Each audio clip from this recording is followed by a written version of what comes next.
বলবেন বিষয়টি নিয়ে এই যে কিছুক্ষণ আগে আমাদের এই যে রাজ্যপাল মনোনীত সদস্য উনি বিভিন্ন উনি যে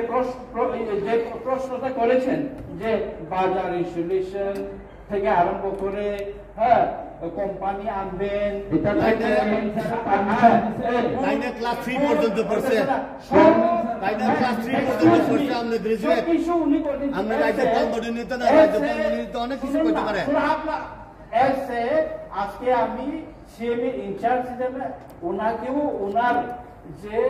বক্তব্যগুলা উনি জানতে চেয়েছেন সঠিক সময়ে উনি জানার জন্য উনি প্রশ্ন করেননি তো ওনাকেও তো কিছু উত্তর দিতে হবে আমার দেব না আপনি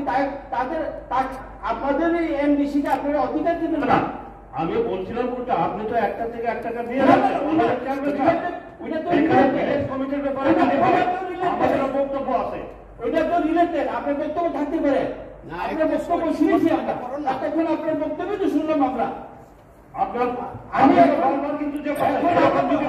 এখন আমার বক্তব্য শুনতে হবে আপনার আমি জবাব নির্বাচন দিচ্ছি জবাব নির্বাচন ভিলেজ কমিটি তো গেছে কি আরো আমি জবাব নির্বাচন আপনারা শুনতে দিব এই বিলের উপরে জবাব রাখুন এই বিলের নন রিলেটেড কথা বলা হবে না তো নন রিলেটেড কথা বলা হবে না তো স্যার এটা তো স্যার এরপরে তো আমরা এখন বিলের উপরে ডিসকাশন এর উপরে ইলেকশনের সঙ্গে জড়িত হ্যাঁ তো যেটা বলেছিলাম যে এরকম আমাদের ভিলেজ কমিটির যে অবস্থা সেখানেও আমরা চাইছি যে এই যে ইভিএম ইলেকট্রনিক ভোটিং মেশিনটা ব্যবহার হয় একটু আগে আমাদের অনারেবল এমপিসি যে ভাষণ যে মাননীয় চেয়ারম্যান সাহেব যে সুযোগ দিয়েছেন ওনাকে বলার জন্য উনি আমাদের কথাকথিত এই বিলে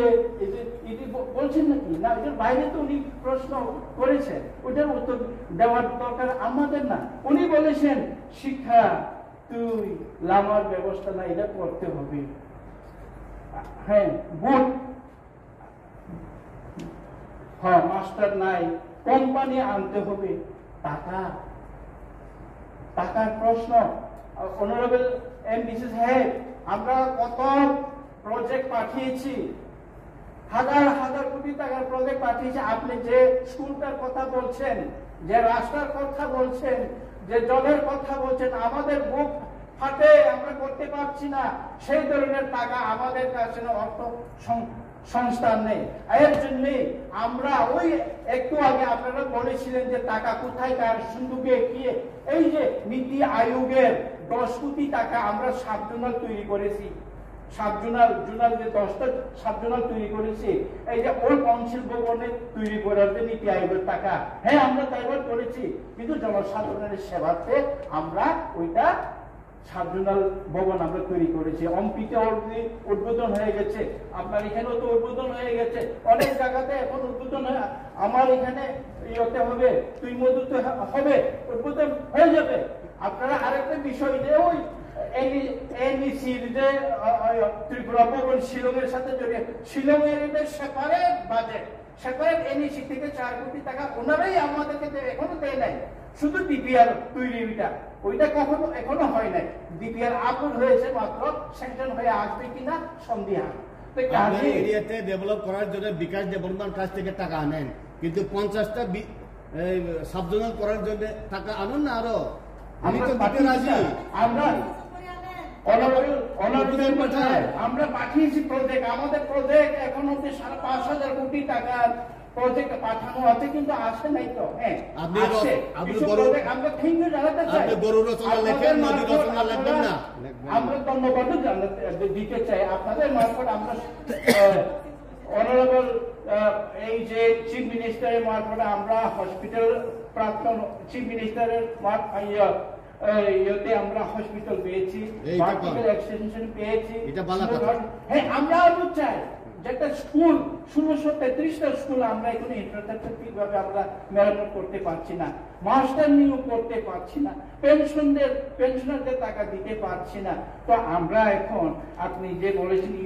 যে পিএসইউ করার জন্য, বেম্বু যে করার জন্য উনি যে কোম্পানি এনে লোকদের চাকরির ব্যবস্থা, কাজের ব্যবস্থা করার জন্য যে ফান্ড দরকার, আমরা 254 কোটি টাকা গত 5 বছরে আমরা পাইছি না। এমডিসি সাহেব শুনেন, এমডিসি সাহেব 254 কোটি টাকা গত 5 বছরে আমরা পাইছি না। ওইটা যদি আসতো অনেক কিছু আমরা করতে পারতাম।